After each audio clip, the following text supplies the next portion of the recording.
मूकं करोति वाचालं पंगुं लंघयते गिरिं यत्कृपातमहं वन्दे परमानन्दमाधवं।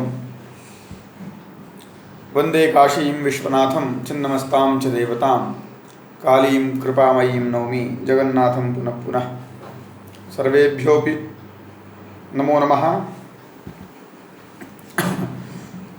यथा भवन्तः जानन्त्येव यत् इदानीम् अनेन माध्यमेन शुक्लयजुर्वेद प्रातिशाख्यस्य अध्ययनं प्रचलति। तस्मिन्नेवाध्ययने क्रमे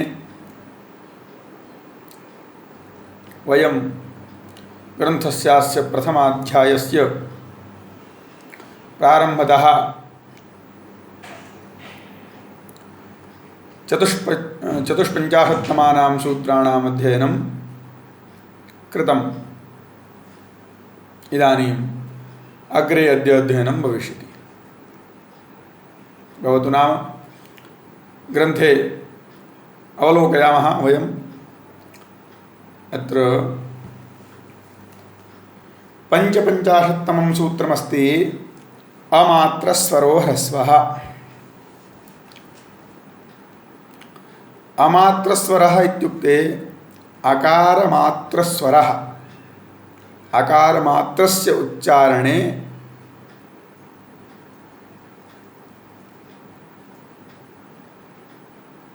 यावत्कालस्य अपेक्षा वर्तते, अपेक्षा भवति, स कालः ह्रस्व इति नाम्ना अभिधेयः। अकार को बोलने में, ऐसा बोलने में जितना समय लगता है, उस काल को, वह काल वाला स्वर उतने ही समय से उच्चरित होने वाला जितना भी स्वर है वो सब ह्रस्व कहलाता है। अमात्र स्वरो ह्रस्वः। अमात्र इत्युक्ते किम्? अकारमात्र स्वरः। अकारमात्रस्य स्वरस्य, अकारमात्रस्य वा उच्चारणे यत्कालमपेक्षितं, यः कालः अपेक्षितः,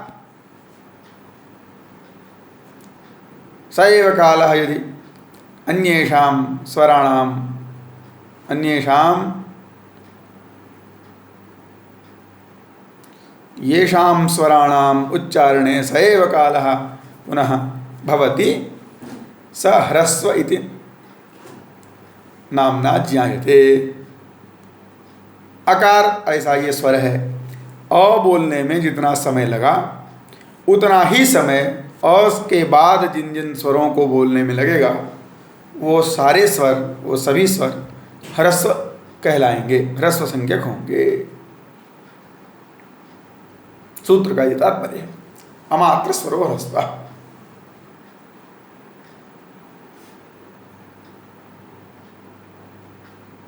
अत्र आचार्यः अनन्तः लिखति अकारमात्रस्वरः ह्रस्वसंज्ञः स्यात्। ह्रस्वसंज्ञा भवति। तथा अ इ उ ऋ ऋ एते सर्वेपि ह्रस्ववर्णाः। यतो हि अकारमात्रे अकारस्य उच्चारणकाले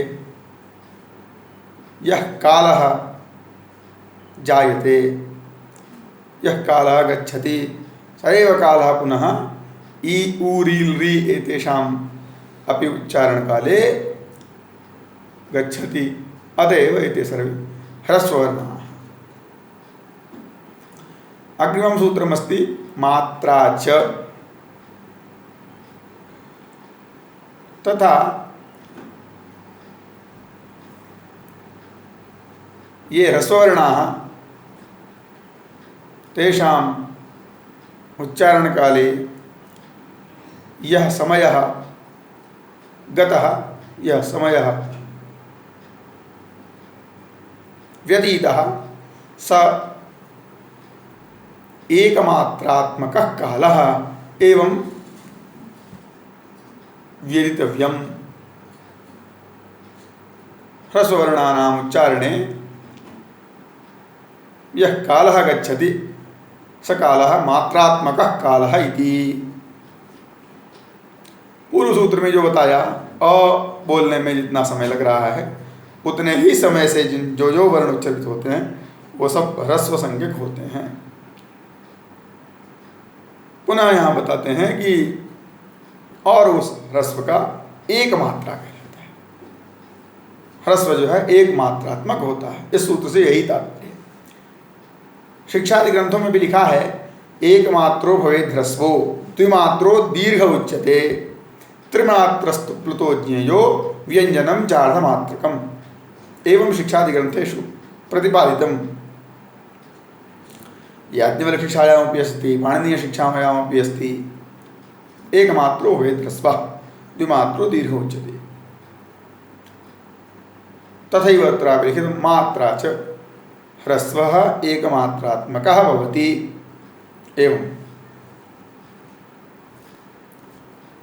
अग्रे अग्रिमं सूत्रमस्ति द्विस्तावान् दीर्घः। द्विस्तावान् इत्युक्ते तावान एव द्वि, वही समय दो बार लगने से उसको दीर्घ कहेंगे। वही समय दुगुना हो जाने से ह्रस्व को बोलने में जितना समय लगा उसका द्विगुणित समय द्विमात्रिक कहलाता है। अभी हमने जो श्लोक आपको बताया शिक्षा में उल्लिखित एकमात्रो भवेद ह्रस्वो, उसमें भी अगले पद में यही है। अगले पाद में द्विमात्रो दीर्घ उच्यते। कात्यायन भी यहाँ यही लिखते हैं द्विस्तावान दीर्घ। एक मात्रात्मक काल ह्रस्व होता है और वही ह्रस्व में जितना समय लगा उतना द्विगुणित हो जाने से वह दीर्घ हो जाता है, द्विमात्रिक होकर के दीर्घ हो जाता है। दो मात्रा वाले को दीर्घ कहते हैं। ह्रस्वात् द्विगुणोच्चारण काल स्वर दीर्घ संज्ञ स्यात् एवं अस्माभिः विदितव्यम्। अनन्तरमस्ति प्लुतस्त्री। तस्यैव त्रिगुणितकरणे प्लुतमात्रा अर्थात त्रिमात्रोच्चारण कालः ह्रस्वः त्रिमात्रोच्चारण कालः प्लुतसंज्ञकः भवति। एवं त्रिमात्रोच्चारण कालस्वरः प्लुतसंज्ञः एवं अ इति ह्रस्वः आ इति दीर्घः आ इति प्लुतः। प्लुतस्तावत् त्रि प्लुतस्त्री इदं सूत्रम् अस्ति। ह्रस्वस्य त्रिगुणितं कालं प्लुतसंज्ञकं स्यात्। एवं ह्रस्व के उच्चारण में इतना समय लगा उससे 3 गुणा करने पर जो समय अपेक्षित होगा वह प्लुत का समय होगा, उसको प्लुत इस तरह से कहेंगे। अग्रिम सूत्रमस्ति व्यंजनम अर्धमात्रा। शिक्षायामपि उल्लिखितं व्यंजनम चार्धमात्रिकम्। व्यंजनस्य अर्धमात्रा भवति। ह्रस्वस्यापि अर्ध एकमात्रायापि अर्धकालः। ह्रस्वस्य उच्चारणकाले ह्रस्वस्य उच्चारणकालस्य अर्धकालः। एवं ह्रस्व के उच्चारण में जो समय लगा उसका आधा समय व्यंजन का अर्धमात्रात्मक व्यंजन कहलाता है। व्यंजनम कादि तद अर्धमात्र संज्ञम। एवं अग्रिम सूत्रमस्ति तदर्धम अणु अर्धस्य मात्रात्मकस्य पुनः अर्धकालः। अर्धमात्रा का भी जो आधा है उसको अणु कहेंगे। तद अर्धम इत्युक्ते वह जो आधी मात्रा है व्यंजन की उस आधी मात्रा का भी आधा, एक मात्रा का चौथाई, तो उस एक मात्रा के चौथाई भाग वाले काल को अणु कहेंगे। उसकी संज्ञा अणु। व्यंजनम तदर्थम अणु, इसके लिए सूत्र है। आचार्य कात्यायन ने सूत्र लिखा तदर्थम अणु। व्यंजनस्य अर्धम अणु इति अवबोध्यम। व्यंजन आधा मात्रा और उसका भी आधा करने से उसको अणु कहते हैं। पुनश्च किम सूत्रमस्ति परमाण्वर्धाणु मात्रा। वो जो अणु की मात्रा है उसका भी आधा करने से परमाणु व्यंजन स्वयं अर्धमात्रक होता है, उस अर्धमात्रक व्यंजन का भी आधा करने से अणु कहलाता है, उस अणु का भी आधा व्यंजन का चौथाई भाग। इस प्रकार एक मात्रात्मक का चौथाई भाग अणु कहलाया, और उस व्यंजन का चौथाई भाग मतलब अणु का भी आधा परमाणु, आधी अणु मात्रा परमाणु कहलाती है। अर्धाणु मात्रा परमाणु संज्ञा एवं। अग्रिमं सूत्रमस्ति स्थाने।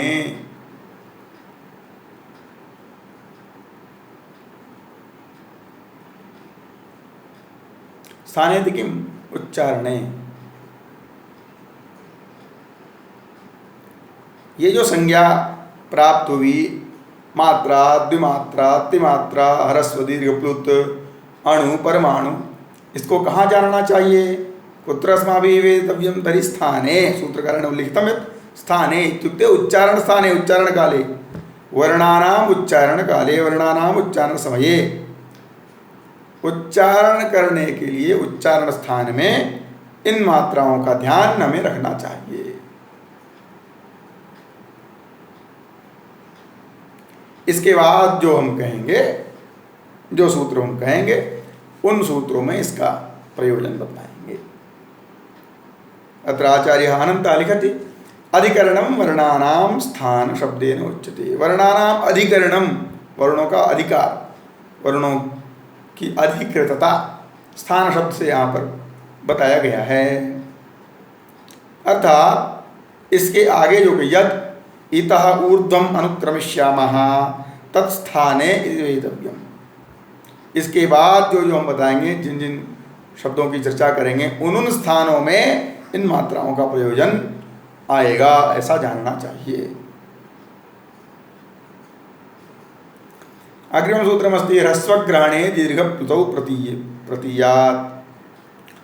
ह्रस्वग्रहणे इत्युक्ते ह्रस्वस्य वर्णस्य ग्रहण काले, ह्रस्व ग्रहण करते समय ही, ह्रस्व कहीं यदि कहा, किसी सूत्र में ह्रस्व का उल्लेख आया, तो आप वहाँ ह्रस्व के उल्लेख से दीर्घ और प्लुत का भी उल्लेख समझिए। दीर्घ प्लुतौ प्रतीयात्, ह्रस्व कहने से दीर्घ और प्लुत को भी जानना, ऐसा सूत्रकार का मत है। कहीं यदि संकेत स्वरूप ह्रस्व का उल्लेख आता है ग्रंथ में, तो वहाँ पर यदि संकेतात्मक रूप से आता है तो निश्चित उसके आगे पीछे कोई ना कोई शब्द होगा। तो ऐसी स्थिति में आप न केवल ह्रस्व अपितु ह्रस्व दीर्घ प्लुत इन तीनों का ग्रहण करना। शास्त्रे ह्रस्वकरणे ह्रस्वग्रहणे दीर्घप्लुतौ अपि ग्राह्यौ, एतत् परिभाषा सूत्रम, यह परिभाषा बताने वाला सूत्र है कि ह्रस्व कहने से दीर्घ और प्लुत का भी ग्रहण करना चाहिए।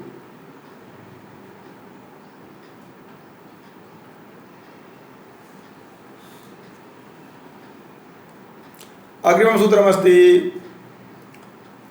यथा अस्मिन् सूत्रे निगदितं यत् ह्रस्वग्रहणे दीर्घप्लुतौ प्रतीयात्, तथैव अग्रिमं सूत्रमस्ति प्रथमग्रहणे वर्गम्। प्रथम इत्युक्ते वर्गाणां प्रथमाक्षरस्य ग्रहणं, प्रथमग्रहणे इति वर्गाणां प्रथमाक्षरस्य ग्रहणं, वर्गम वेदितव्यम्।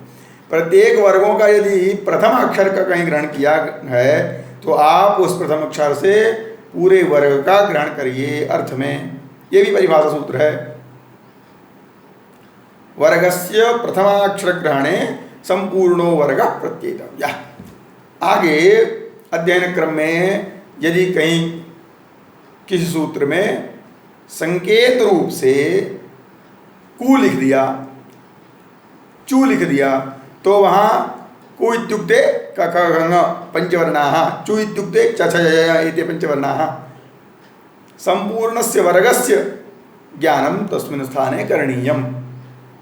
प्रथम अक्षर के ग्रहण से संपूर्ण वर्ग का ग्रहण करना चाहिए। आज के लिए इतना ही। धन्यवाद। आप सभी इस व्याख्यान को समझें और पाठ को लगाएं। धन्यवाद। पुनश्च नमो नमः।